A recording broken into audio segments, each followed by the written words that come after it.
Hi friends, welcome back to our channel Blinking Star. நான் உங்களோட துர்காங்க. Hope எல்லாரும் நல்லா இருப்பீங்கன்னு நாங்களும் ரொம்ப நல்லா இருக்கோம்.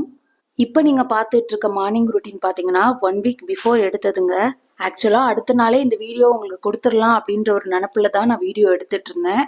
பட் ஒரு சில எதிர்பாராத ரீசன்ஸ்னால இந்த வீடியோ அடுத்த வாரம் வரைக்கும் டிலே ஆயிடுச்சுங்க. அது என்ன ரீசன்ஸ் அப்படின்றதெல்லாம் இந்த வீடியோவிலே நான் உங்களுக்கு சொல்லியிருப்பேன்.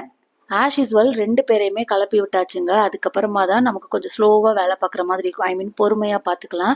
வேலை இருக்காது அப்படின்லாம் சொல்ல மாட்டேன், வேலை நிறையா இருக்கும். பட் கொஞ்சம் எந்த டிஸ்டர்பன்ஸும் இல்லாமல் பொறுமையாக பார்த்துக்கலாம். அன்னைக்கு லஞ்சுக்கு முள்ளங்கி சாம்பார் வச்சுருந்தேங்க. அவங்களுக்கு முள்ளங்கி பிடிக்காது, இருந்தாலும் பரவாயில்ல சாம்பார் மட்டுமாவது ஊற்றி சாப்பிடுங்கன்னு சொல்லி கொடுத்து விட்டுட்டேன். ஷைடிஸ்க்கு அப்பளம் பொரிச்சு கொடுத்தேன். பட் எனக்கு முள்ளங்கி பிடிக்குன்றதுனால நான் எதுவும் செஞ்சுக்க போகிறது கிடையாது, அதுவே சாப்பிட்ற போகிறேன். நேற்று மின்ட் ஆர்டர் போட்டு வாங்கியிருந்தேங்க. ஃப்ளிப்கார்ட்டில் 10 மினிட்ஸ் டெலிவரியில் கிராசரிஸ்லாம் வாங்குவோம்ல, அதில் போட்டிருந்தேன். அதில் எப்போ மின்ட் ஆர்டர் போட்டிங்கனாலும் ஃப்ரெஷ்ஷாக கிடைக்கும். அந்த காம்பெல்லாம் ரொம்ப நல்லா இருந்தது. அதை தூக்கி போட மனசு இல்லைங்க. அதனால கொஞ்சம் நல்லா மொத்தமாக இருக்கிறதெல்லாம் இந்த மாதிரி தண்ணியில் போட்டு வச்சுருக்கேன். வேர் வந்துச்சு அப்படின்னா மண்ணில் வைக்கணும். அவங்களே வேற கட் பண்ணிட்டு தாங்க கொடுத்தாங்க. இருந்தாலும் அங்கங்கே கொஞ்சம் வேர் தெரிஞ்சது அப்படின்றதுனால தான் மண்ணில் வச்சுருக்கேன். பார்க்கலாம் வருதான்ட்டு. அன்னைக்கு மார்னிங் பிரேக்ஃபாஸ்ட்டுக்கு எல்லாருக்குமே இந்த கருப்பு கவுனி அரிசி கஞ்சி தான் ப்ரிப்பேர் பண்ணியிருந்தேன். இத்தனை நாளா இட்லி மாவு இல்லையேன்னு தாங்க புலம்பிட்டு இருந்தேன். பட் இப்போ ஒரு 3 டேஸா இட்லி மாவு இல்லாம இருக்கிறதும் ஒரு வகையில நல்லதுதான் அப்படின்னு தோண ஆரம்பிச்சிருக்கு. ஏன்னா கையில இட்லி மாவு இருந்துச்சுன்னு வச்சுக்கோங்களேன், வேற எதை பத்தியும் யோசிக்க மாட்டாங்க. ஃபுல்லா இட்லி தோசைன்னு இதே தான் பண்றது. அதுவே இல்லாதப்பதான் வேற என்ன பண்ணலாம் அப்படின்னு யோசிக்க தோணுது. இதுக்கு முன்னாடி எல்லாம் அந்த சப்பாத்தி பூரி பொங்கல்னு பெருசா யோசிச்சிருக்கேன், அதனாலதான் டயர்ட் தெரிஞ்சிருக்கு. பட் இப்பெல்லாம் ஏதாவது ஒரு கஞ்சி வச்சு குடிச்சிடுறோம். இட்லி தோசைக்கு சட்னி எல்லாம் அரைச்சு சாப்பிடணுன்றதை விட இந்த மாதிரி கஞ்சி வச்சு குடிக்கிறது ரொம்ப ஈஸியா இருக்குங்க, ஹெல்தியும் கூட. ஒரே ஒரு டம்ளர் குடிச்சா போதும். பட் என்ன பசி வந்துடும், அது பரவாயில்ல, லஞ்சு கொஞ்சம் சீக்கிரம் சாப்பிட்டுக்கலாம். இப்போ நான் என்ன காமிச்சேன் அப்படின்னு தானே பாக்குறீங்க. ஒரு சின்ன பில்லா இருந்தா கூட அதை பத்திரமா எடுத்து வச்சுப்பேங்க. ஆனா அது தேடும் போது கிடைக்க மாட்டேங்குது. பத்திரமா இருக்கும், ஆனா அது எங்க இருக்கும் அப்படின்றதுதான் தெரிய மாட்டேங்குது. காலையில ஒரு சின்ன போட்டோ கேட்டாங்கன்னு தேட போய் பீரோல இருக்கிறதுலாம் தேவை இருக்கிறது தேவை இல்லாததுன்னு பிரிச்சு வச்சிருக்கேன். அதுல என்கிட்ட நிறைய இருந்ததுன்னா இந்த கேஸ் பில்லு தாங்க. இதுக்கு முன்னாடி நாங்கள் ரெண்டல் ஹவுஸில் இருந்தோம்லங்க. ஸோ அட்ரஸ் ப்ரூஃபுக்காக இந்த மாதிரி கேஸ் பில்லு தான் யூஸ் பண்ணிப்போம். அதனாலே ஒரு பில்லு தொலைக்காமல் வச்சுருக்கேன். மேக்ஸிமம் இந்த 6 வருஷத்தில் ஒரு 5-10 பில்லை தான் நான் தொலைச்சிருப்பேன். மற்ற எல்லாமே என்கிட்ட பத்திரமா இருக்குது. இது வரைக்குமே அப்படி தாங்க சேர்த்து வச்சுட்டு இருந்தேன். அப்புறம் இன்னைக்கு காலையில தான் எனக்கு தெரிஞ்சது 60 டேஸ் வரைக்கும் தான் இது செல்லும், அதுக்கப்புறம் இதுக்கு வேலிட் கிடையாது அப்படின்றது. அப்புறம் எதுக்கு இதை பத்திரப்படுத்தி வச்சுக்கிட்டு அப்படின்னு சொல்லிட்டு ஃபுல்லா எல்லாத்தையும் 4 துண்டா கிழிச்சு குப்பையில போட்டுட்டேன். இந்த மாதிரி பில்லு இல்லை ஏதாவது முக்கியமான பேப்பர்ஸ் எல்லாம் போடுறீங்க அப்படின்னா கிழிச்சிட்டு போடுங்க, ஃபுல்லா அப்படியே குப்பையில போடாதீங்க. லாஸ்ட் 3 டேஸாவே கஞ்சி அடை மில்லட் தோசைன்னு இது மாதிரி ஏதோ ஒன்று சமாளிச்சிட்டேன். பட் இதுக்கப்புறம் இந்த இட்லி மாவு இல்லாமல் சமாளிக்க முடியாது. நேற்று நைட்டே நான் உளுந்து அரிசி எல்லாமே ஊற வச்சிருந்தேங்க. எப்போ உளுந்து ஊற போட்டாலும் சரிங்க, ஸ்ட்ரைட்டா தூக்கி ஃப்ரிட்ஜில் வச்சிருவேன். ஸோ அதுவே சில்லுன்னு தான் இருக்குன்றதுனால தனியாக நம்ம சில் தண்ணி ஊற்றி அரைக்க தேவையில்லை. மாவு நல்லா உபரி கொடுக்கும், ஃப்ளப்பியாக இருக்கும். அந்த தண்ணியிலேருந்தே உளுந்த நம்மளால அள்ளி போட முடியாதுங்க, அந்த அளவுக்கு சில்லுன்னு இருக்கும். அப்புறம் இந்த அவள் பார்த்தீங்கன்னா லாஸ்ட் டைம் டிமார்ட் போயிருந்தப்போ சரியா கவனிக்காம இந்த பேப்பர் அவளை வாங்கிட்டு வந்துட்டாங்க. இதில் உப்புமாவும் பண்ண முடியாது, ஸ்நாக்ஸும் பண்ண முடியாது, புட்டும் பண்ண முடியாது. ஏன்னா நம்ம கழுவுறதுக்காக தண்ணி ஊற்றினாலே அது அப்படியே ஊறி போய் கஞ்சி மாதிரி ஆயிடுது. இதை வேற எதுக்காக யூஸ் பண்ணலான்னு எனக்கு தெரியலங்க. பச்சையா சாப்பிட்டா சாப்பிட்டுக்கலாம், பட் எவ்வளோ அவ்வளோதான் பச்சையா சாப்பிட்றது. அதனால இட்லிக்கு மாவு அரைக்கும் போது கொஞ்சமா இந்த ஒரு கைப்பிடி சேர்த்து ஊற வச்சு அது கூட சேர்த்துருவேன், இட்லி நல்லா சாஃப்டா இருக்கும்னு. மாவு அரைச்சிக்கிட்டே இந்த பக்கம் துணியெல்லாம் நிறையா இருந்ததுங்க, துவைச்சி போட்ட துணியெல்லாம். அதெல்லாம் மடிச்சு வச்சிடலான்ட்டு வந்தேன். எங்கள் வீட்டில் இந்த சேருக்கு மட்டும் வாய் இருந்ததுன்னு வச்சுக்கோங்களேன், அந்த சோஃபாவில் இருக்க சேருக்கு மட்டும் வாய் இருந்ததுன்னா எவ்வளோ முடியுமோ அந்த அளவுக்கு என்னை திட்டி தீத்துரும். ஏன்னா எப்போ யார் வந்தாலும் அவசரத்துக்கு அந்த சேரில் இருக்க துணியெல்லாம் அள்ளி போட்டுட்டு தான் உட்கார வைக்கணும். ஏன்னா ஆல்வேஸ் அதில் துணி இருந்துக்கிட்டே தான் இருக்கும்.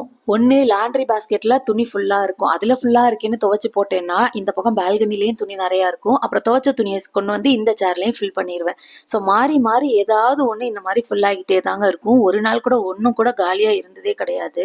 இப்போ பாருங்க, இதுல இருந்த துணியெல்லாம் அழகா மடிச்சு நீட்டா ஆர்கனைஸ் பண்ணிட்டேன்னா இப்போ இந்த சேர் காலியா இருக்கா. ஆனா பாத்தீங்கன்னா பால்கனியில அவ்வளோ துணி காஞ்சிட்டு இருக்கு. இப்போ நான் திரும்ப துணி துவைக்கணும்னா இதெல்லாம் கொண்டு போய் அந்த சேர்ல போட்டுருவேன். அகைன் பழைய மாதிரி அந்த சேர் ஃபுல் ஆயிருங்க. அதுக்கப்புறம் அந்த சேருக்கு எப்போ நல்ல நேரம்ன்றது தெரியாது, நானா மனசு வச்சாதான் உண்டு. எனக்கு தெரிஞ்சு மேக்சிமம் எல்லார் வீட்லயும் இந்த துவைச்ச துணியை மடிக்கிற பிரச்சனை இருந்துகிட்டே தாங்க இருக்கும். அதுலயும் ஒரு சில பேர் ரொம்ப ரேரா ப்ராப்பரா மடிச்சு வச்சிருவாங்க. ஸோ அந்த மாதிரி யாராவது வீடியோ பார்த்துட்டு இருக்கீங்க அப்படின்னா கமெண்ட்ல சொல்லுங்க, யாருன்னு நானும் பாக்குறேன். சில்லுன்னு உளுந்து போட்டு அரைச்சதுனால மாவு நல்லாவே அரைஞ்சு வந்திருக்குங்க. உப்பும் கொஞ்சமா பெருங்காயத்தோலும் போட்டு மிக்ஸ் பண்ணி வச்சுட்டேன். ஸோ அவ்வளோதான், அன்னைக்கு மார்னிங் ரொட்டீன் இப்படிதான் போச்சு.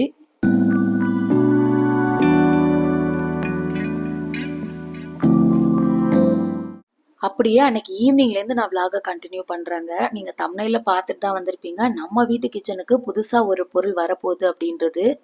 பாருங்க, என் ஹஸ்பண்டுக்கே அவ்வளோ ஹாப்பியா இருக்குன்னா கிச்சனுக்கு ஒரு பொருள் வரப்போகுதுன்றப்போ எனக்கு எவ்வளோ சந்தோஷமா இருந்திருக்கும் அப்படின்னு.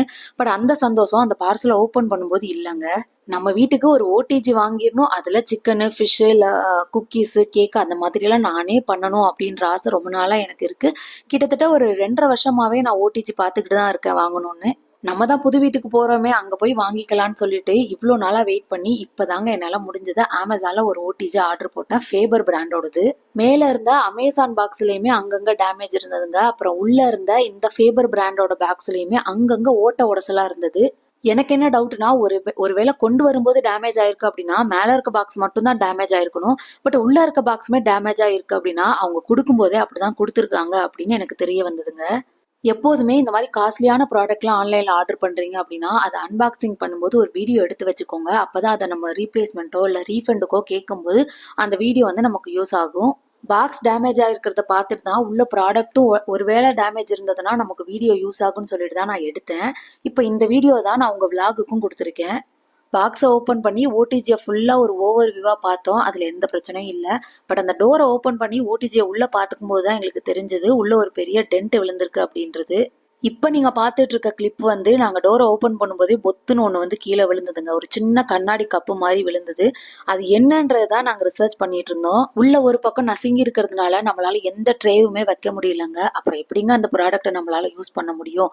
ஸோ அதுக்கப்புறம் அந்த ஒன்று கீழே வந்து விழுந்தது, அது என்னன்னு தெரியலன்னு சொன்னேன் இல்லையா, அதை ரொம்ப நேரம் நாங்கள் எங்களுக்குள்ள என்னவா இருக்குன்னு யோசிச்சு ஃபைனலி கூகுளில் நாங்கள் ஸ்கேன் பண்ணப்போ தான் தெரிஞ்சது உள்ள இருக்க லேம்பு சுற்றி இருக்க பல்பு அப்படின்றது. ஸோ அதுவும் டேமேஜா, வேற என்ன பண்ண முடியும்னு சொல்லிட்டு நாங்கள் கஸ்டமர் கேருக்கு பேசி ரீப்ளேஸ்மெண்ட் போட்டு வேற ப்ராடக்ட் அனுப்ப சொல்லியிருந்தோம். நாங்க ரீப்ளேஸ்மெண்ட் ஆர்டர் போட்டு ஒரு 1 வீக்லேயே எங்களுக்கு அடுத்த ப்ராடக்ட்டும் ரிசீவ் ஆயிருச்சுங்க. அதே மாதிரி போன தடவை அமேசான் பாக்ஸ் வந்துச்சா, இந்த தடவை அமேசான் பாக்ஸ் இல்லாமல் வெறும் ஃபேபர் பாக்ஸ் மட்டும்தான் வந்தது. பட் அந்த பாக்ஸ்லையும் நிறைய டேமேஜ் இருந்தது. நான் கூட ஆரம்பத்தில் அமேசான் பக்கம் தான் பிரச்சனை இருக்கு போல, ஒழுங்கா டெலிவரி பண்ண மாட்டாங்க அப்படின்னு சொல்லி புலம்பிட்டு இருந்தேங்க. பட் செகண்ட் டைம் ப்ராடக்ட் வந்தப்போ தான் எனக்கு தெரிஞ்சது, அதில் பாக்ஸில் இருக்க டேமேஜை பார்த்துட்டு பிரச்சனை ஃபுல்லாக அவங்க பக்கம் தான் இருக்குன்றது எனக்கு தெரிஞ்சது. இப்போ எனக்கு செகண்ட் டைம் ரிசீவ் ஆன ப்ராடக்ட்டும் டோர் சரியாக க்ளோஸ் பண்ண முடியலங்க. அப்புறம் எப்படிங்க அதை யூஸ் பண்ண முடியும்? ஸோ எனக்கு ப்ராடக்டே வேண்டாம், நீங்கள் ரீஃபண்ட் எடுத்துட்டு எனக்கு காசை கொடுங்க போதுன்னு சொல்லி ரீஃபண்டை போட்டுட்டேன். இப்போ நம்ம கிட்ட 2 ஓடிஜியுமே கையில் இருக்குங்க. அது ரெண்டையுமே ரிட்டர்ன் எடுத்துட்டு தான் நமக்கு ரீஃபண்ட் கொடுப்பாங்க. ஃபர்ஸ்ட் ப்ராடக்ட் ஆர்டர் பண்ணப்போ ஒரு வாரம், அடுத்து ரீப்ளேஸ்மெண்ட் போட்டப்போ ஒரு வாரம்னு மொத்தம் 15 நாள் வெயிட் பண்ணிட்டேங்க இந்த ஓடிஜிக்காக. இதுக்கு மேலே என்னால் வெயிட் பண்ண முடியாது, இதுக்கு மேலே வெயிட் பண்ணால் எனக்கு அந்த ஆர்வமே போயிடும்னு சொல்லிட்டு கையோட அன்னைக்கு நைட்டே நாங்கள் பக்கத்தில் இருக்க ஷோரூமுக்கு போயிட்டு ஆர்டர் போட்டுட்டோம். என்ன மாடல் வேணுமோ நான் அந்த பிக்கை அவங்களுக்கு அனுப்பி விட்டேன். அவைலபிளான்னு பார்த்து சொன்னாங்க. ஸோ ஆன்லைனில் அது கூட என்னெல்லாம் வருமோ அதெல்லாமே உங்க ஆஃப்லைனில் வாங்கும்போது கொடுத்துருந்தாங்க. ப்ராடக்ட் ரிசீவ் ஆனதுக்கப்புறம் ஜஸ்ட் நான் செக் பண்ணி பார்த்தேன், எந்த டேமேஜும் அதில் இல்லை. அதே நேரம் நம்ம பவர் ப்ளே பண்ணி பார்த்தா தான் தெரியும் உள்ளே எப்படி ஒர்க் ஆகுது, இல்லை ஏதாவது பிரச்சனை இருக்கா அப்படின்றது. ஸோ இருந்ததுன்னா ரிட்டர்ன் பண்ணிக்கலான்றதுக்காக அன்னைக்கு நைட்டு சும்மா சிம்பிளாக ஒரு பிரெட் டோஸ்ட் பண்ணலான்னு வச்சு பார்த்தாங்க. எனக்கு ஓடிஜி பற்றி பெருசாக எதுவும் ஐடியா இல்லைங்க, இனிமேல் தான் கற்றுக்கணும். கூகுளில் சர்ச் பண்ணப்போ ஒரு 10 நிமிஷம் 180 டிகிரியில் ப்ரீ ஹீட் பண்ணிக்கோங்கன்னு சொல்லியிருந்தாங்க. அதே மாதிரி பவர் ஆன் பண்ணி ஒரு 10 நிமிஷம் டைமர் வச்சாங்க. டைமர் முடிஞ்சதும் டிங்னு ஒரு பெல் சவுண்ட் வந்தது. அதுக்கப்புறம் நம்ம அந்த பிரெட்டெல்லாம் அதில் பிளேஸ் பண்ணி விட்டுருந்தேன். டோஸ்ட்டுக்கு பட்டர் அப்ளை பண்ணால் நல்லாயிருக்கும். பட் இது டெஸ்ட்டுக்காக வைக்கிறதுனால நான் சாப்பிட மாட்டேங்க. ஃபர்ஸ்ட் டைம் சமைக்கிறோம் இல்லையா, அதனால சாப்பிட வேணான்னு சொல்லிட்டு பக்கத்தில் இருந்த நெய் மட்டும் ஜஸ்ட் அப்ளை பண்ணி வச்சுருக்கேன், ஒர்க் ஆகுதான்னு பார்க்கறதுக்காக. பிரெட்டை உள்ளே பிளேஸ் பண்ணிவிட்டு 10 நிமிஷம் டைமர் வச்சேங்க.